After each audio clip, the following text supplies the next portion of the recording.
Deixa eu te perguntar uma coisa. Você gostaria de viver de YouTube? Fazer seu próprio horário, trabalhar de onde você quiser e principalmente gerar muita receita?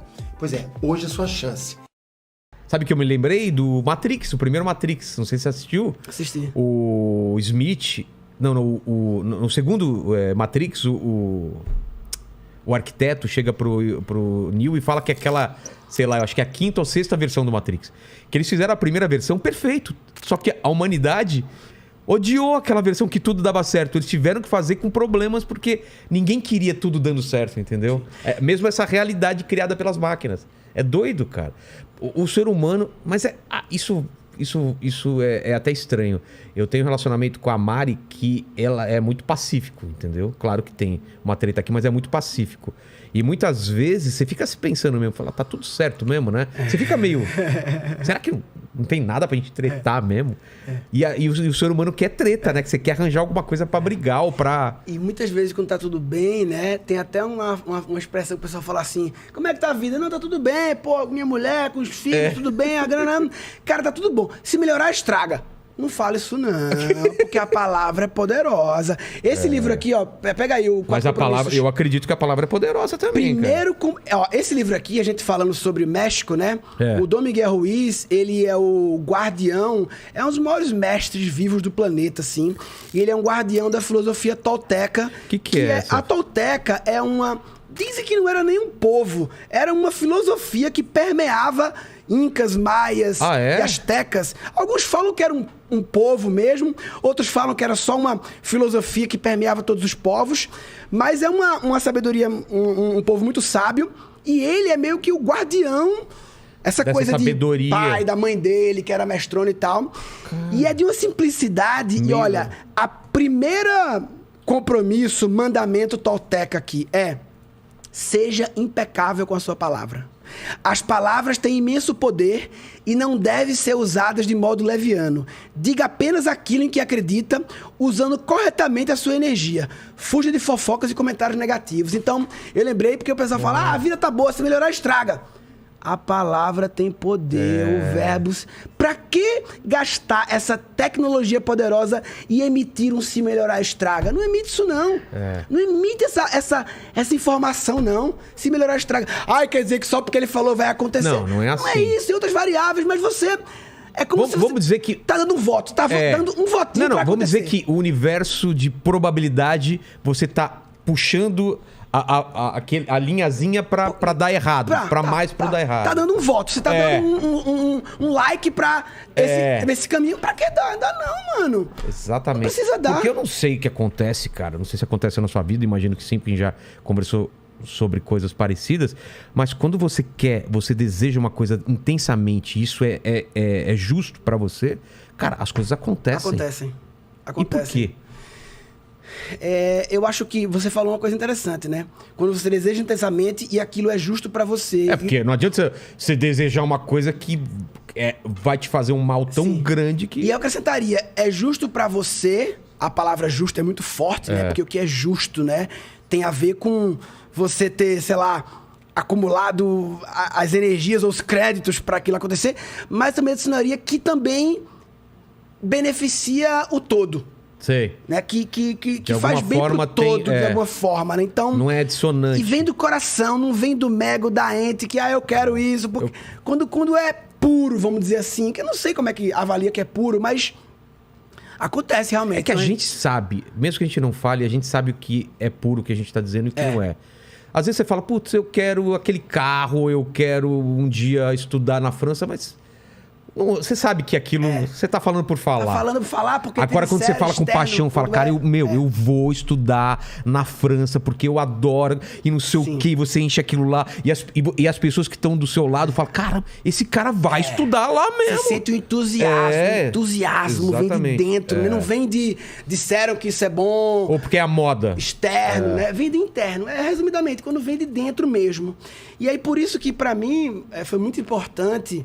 nos últimos anos, a prática de acalmar a mente, de silenciar, de aquietar, porque eu percebi que acalmando um pouco, meditação, respiração, momentos de paz, né? Alguns momentos é como se isso baixasse o barulho externo para você poder ouvir essa voz interna.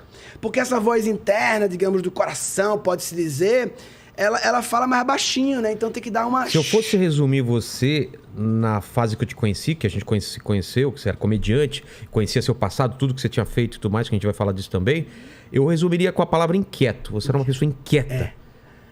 Cara, nada tava bom, tava sempre procurando melhorar alguma coisa que não fez, uma coisa para você ler, uma coisa para você aprender, e essa inquietação, que é boa também, isso, se é pro mais também, ela é insuportável, né?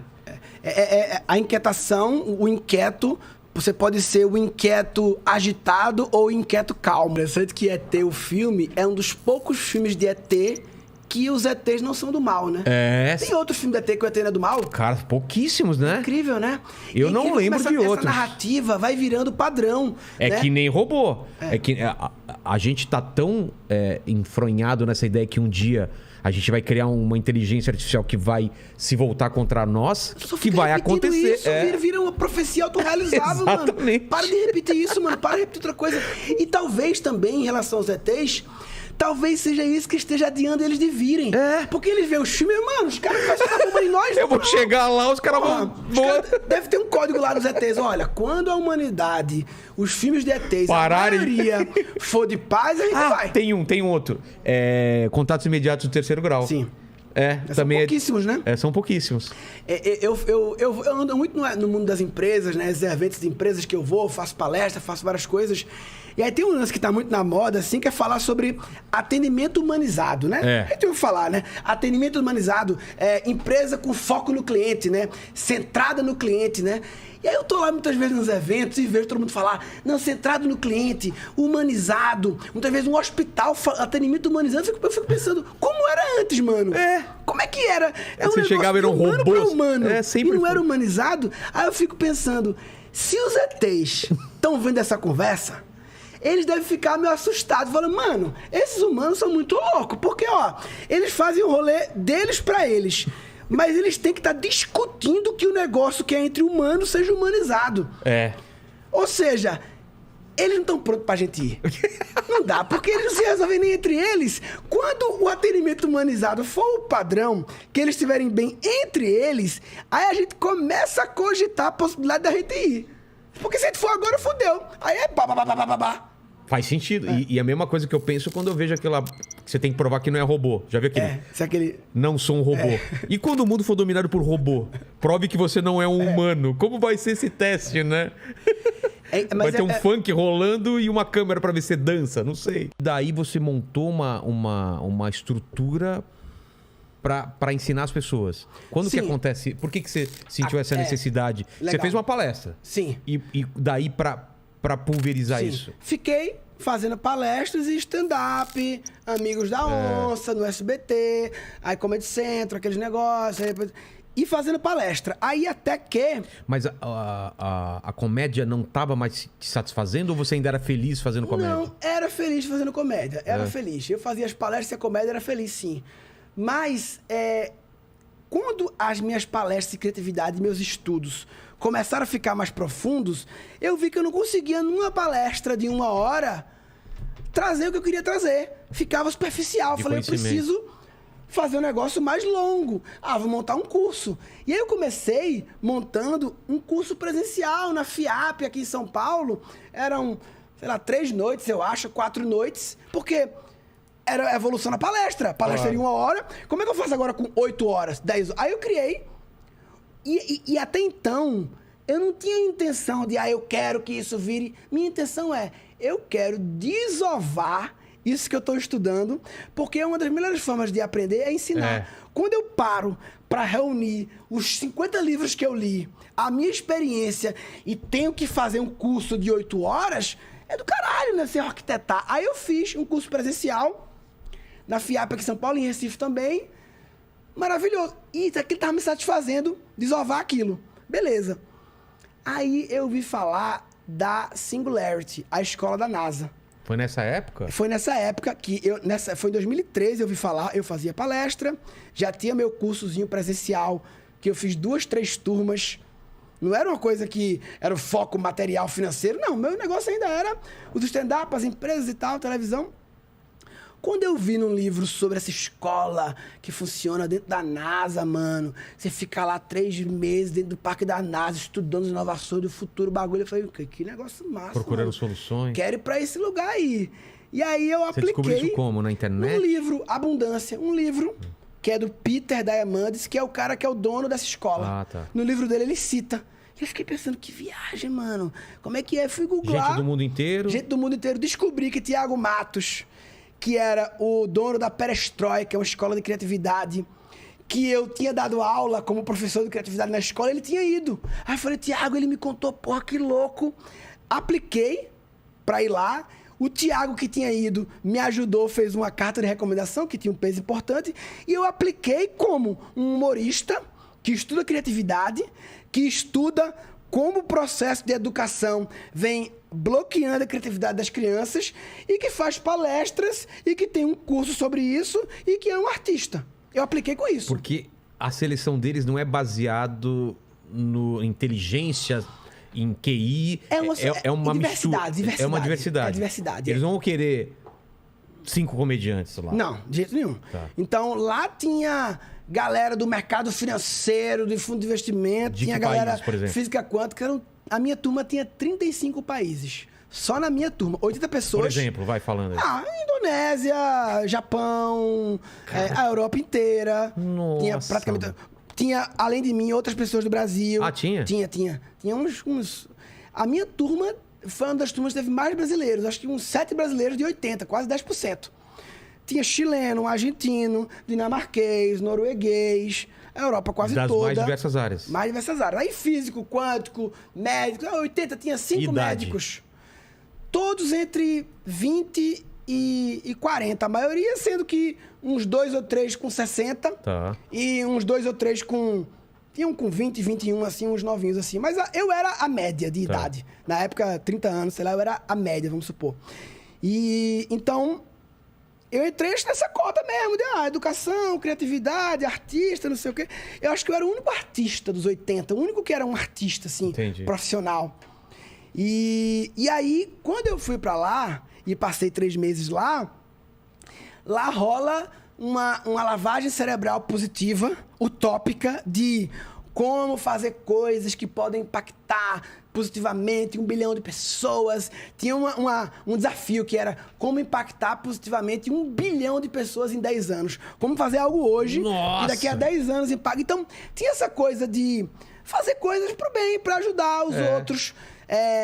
Não era um lugar assim de vamos criar startups pra faturar bilhões. Era um lugar de vamos... O Peter falava, né? A melhor forma de ser um bilionário é criar um negócio que ajude 1 bilhão de pessoas. Você, sem querer, vai virar um bilionário. Então, não era um lugar com foco em dinheiro, em criar empresas. Era com foco em resolver problemas sociais, legais e também que esse negócio cresça, enfim. Então, foi muito legal a experiência lá, porque eu saí de lá com a pulga de uma coisa assim, de fazer coisas com escala. Então, mas conta como que era lá. Existiam pessoas que direcionavam vocês? Era muito livre, Era tinha assim, horário? Imagina um NASA Research Park, um parque de pesquisa da NASA, que é o mesmo, lá no Vale do Silício, que ao mesmo tempo era uma pista, um aeroporto. Quando o presidente dos Estados Unidos queria pousar no Vale do Silício, ele pousava lá. Nossa, que doideira. Porque era um parque, era uma área federal. Sei. Uma área federal. Inclusive, não valiam as leis da Califórnia lá. Ele falava, olha, a Califórnia tem suas leis. Aqui é território federal. Não é lei da Califórnia, é leis federais. Então, imagina uma área gigante, sei lá, um Parque Ibirapuera, não sei. Tá. Um negócio muito grande. É grande. Um aeroporto, era um negócio grande. Tá. Cheio de prédios da NASA, de pesquisas, vários que não podiam entrar de jeito nenhum, alguns mais abertos e tal, e ocupando 0,1% do espaço inteiro, tinha lá 1% do espaço inteiro, um dormitório militar, como se fosse um hotel de 3 estrelas, militar, né? Simples, tudo simplesinho, para quando precisava vir pessoas militares, um dormitório, sei lá, 40 quartos, e uma sala de aula para 80 pessoas, e um laboratório com várias tecnologias pequenos também para comportar 80 pessoas. Isso é a Singularity. Tá. 40 dormitórios, que não são da escola, são da NASA. E uma sala de aula, que era a Singularity, um refeitório e um laboratório com várias tecnologias, robôs, não sei o quê. E a gente passou 3 meses... Ó, em 3 meses, dessa pequena área dos dormitórios, sala de aula, refeitório e laboratório, em 3 meses, eu saí desse raio 10 vezes só. Então é meio que um internato. Entendi. Eu fui 2 vezes em São Francisco, 3 vezes no centro lá de Mountain View, só. Porque lá rolava um negócio de assim, medo de sair e perder alguma coisa. Entendi. Porque sempre acontecia coisas. Tava um negócio efervescente. A sede do Google, a gente ia de bike, 10 minutos de bike. A sede principal do Google. Vocês tinham acesso? Algumas áreas lá, porque o Google era, na época, um dos bancadores do rolê. Entendi. Que bancava o rolê, porque eu acredito que era um headhunting do Google. Claro. Fazia ali pra pegar o pessoal, né? De repente, né? Então, assim, no ano anterior a mim, o presidente do Google, fundador, o Eric lá, apareceu lá um dia 10 da noite na Singularity pra dar uma palestra. Quem tava acordado viu. Aí essas histórias faziam... Desespero, galera. Pra aqui, pra aparecer alguma coisa aqui. E também eles faziam toda noite lá. Tinha um palestrante à noite, normalmente, porque o cara trabalhava e vinha, aparecia lá. E aí também tinha bebida lá, eles botavam bebida alcoólica lá. Então, a festa era lá. Era um internato. Entendi. Então, o dia a dia, de segunda a sábado, era aulas de 8 horas de aula por dia, 7 horas de aula por dia. Algumas vezes com dinâmicas. Uma vez ou outra a gente dava uma saidinha para visitar empresas, mas ia e voltava assim. E foram 3 meses, né? Depois de 2 meses, mudou a dinâmica. A dinâmica agora, depois de 2 meses, no último mês a dinâmica foi: vocês agora vão se dividir em grupos, em times, e vão passar mais ou menos o 3º mês inteiro, depois que aprenderam. A gente, basicamente, em 2 meses, tinha aulas sobre grandes problemas globais, educação, fome, energia, água, não sei o quê, água, lixo. E sobre grandes tecnologias, robótica, artificial intelligence, biotecnologia, não sei o quê, como se fosse para inspirar todos. Entendi. Para vocês se conhecerem. Lá tinha experts nos alunos, em tudo que foi falado, tinha alguém que manjava. Para depois desse tempo, vocês começarem a se reunir por afinidade e por interesse em algum tipo de desafio para criar algum negócio, uma empresa, um produto. Tá. Então virava, no 3º mês, um reality, uma incubadora de negócios. Então eu me juntei lá com umas 3 pessoas do francês, uma australiana e um austríaco. A gente criou um projeto que era um aparelho auditivo. A visão era criar a Apple dos idosos. Porque os idosos, eles precisam de alguns aparelhos, mas muitas vezes aparelho auditivo, por exemplo, é um negócio feio, né? Com cara de velho, que eles tinham vergonha muitas vezes de ter, tinha que esconder, porque eles tinham vergonha. Como fazer um aparelho auditivo que o filho, o neto, acha tão legal que quer ter um pra ele? Mesmo sem precisar. Vovô, como é que é? Como tornar sexy? Como tornar Apple as coisas? Então a ideia era criar uma empresa pra idosos, começando por um aparelho auditivo, que uma das minhas sócias lá, a Susan, australiana, trabalhou muito tempo com esse negócio de aparelhos auditivos, manjar uma gêniazinha lá, PhD em Oxford, e que esse aparelho tivesse tudo que o Fitbit tem, sensores de batimento cardíaco e tudo, porque aqui na orelha é ótimo para medir, melhor que o pulso, aqui dentro, e que também tivesse tipo uma Siri para conversar com o idoso, para lembrar ele de tomar remédio. Se ele se perder, ela poder guiar ele para casa. A gente começou a criar um bocado de recursos que misturavam a Siri com o Fitbit, com também um aparelho auditivo, né? E criamos um protótipo bem gambiarra lá. Era mais uma visão, um discurso e ideias, né? Porque um negócio desse que é um aparelho, hardware, de saúde, é um negócio de muitos anos, né? Claro. Para sair. E muita pesquisa. Então, em pouco tempo, alguns projetos lá fizeram coisas mais palpáveis. O nosso foi um protótipo bem gambiarra e mais uma visão. Só que a nossa visão era muito legal. Era muito inovadora essa oportunidade que a gente encontrou no mercado de idosos e tal, essa dor do idoso.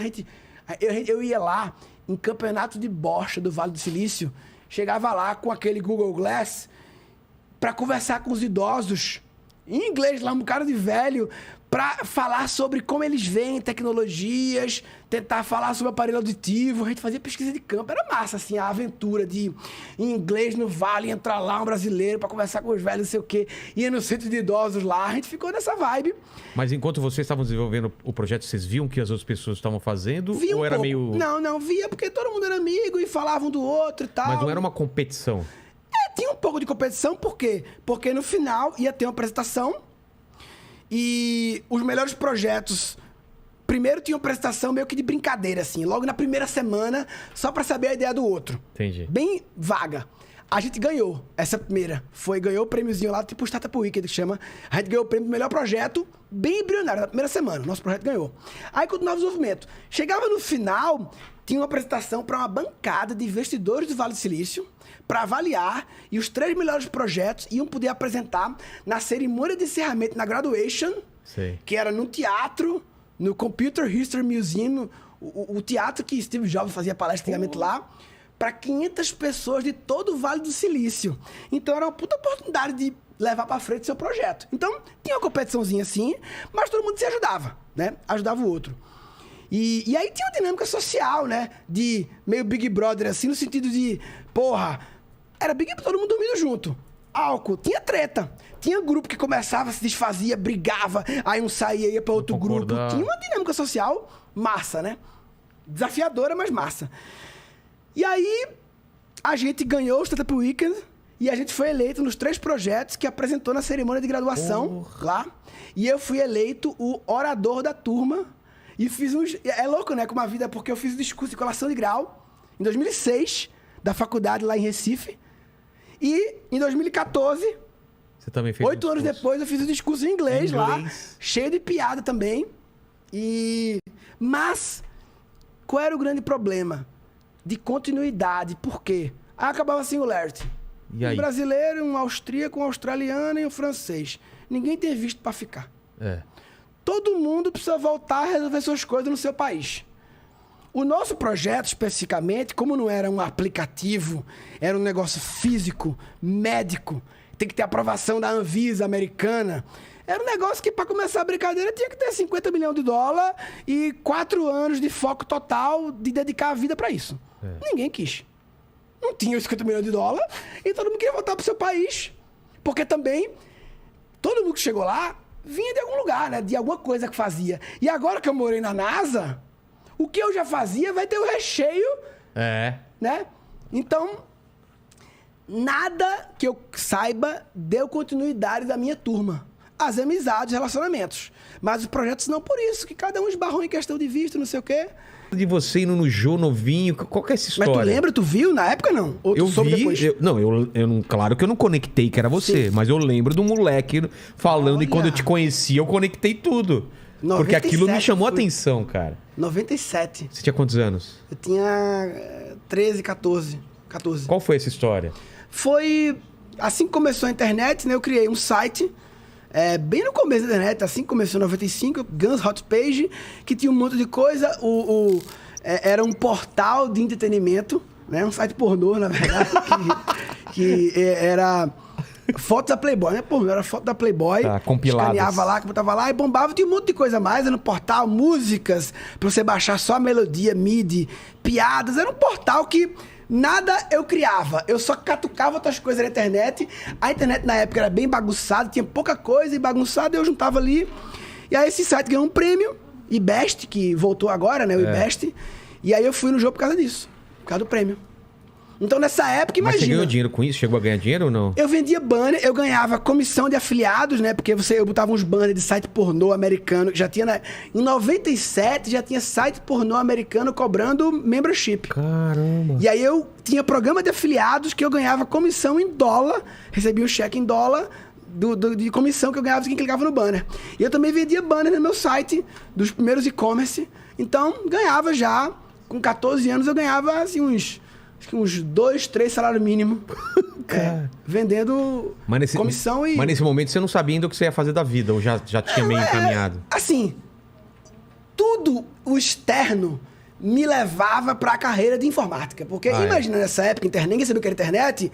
Ai, ele é o gênio da informática. Eu não era da informática. Assim, porque naquela época quem usava internet era da informática. Mas eu era, na verdade, de conteúdo. Eu sabia programar em HTML, o básico, mas gambiarra, JavaScript, bem gambiarra, copiava os códigos ali, ver se dava certo, um tentativa e erro. Então, o mundo externo, né, ele me direcionava para... esse menino vai ser da informática, não sei o quê. E quase que eu sucumbi para esse mundo externo, mas eu falei, não, eu não sou da informática. Estão dizendo que eu sou, mas eu não sou. Eu gosto muito mais de conteúdo, de administração, Aí eu acabei fazendo faculdade de administração.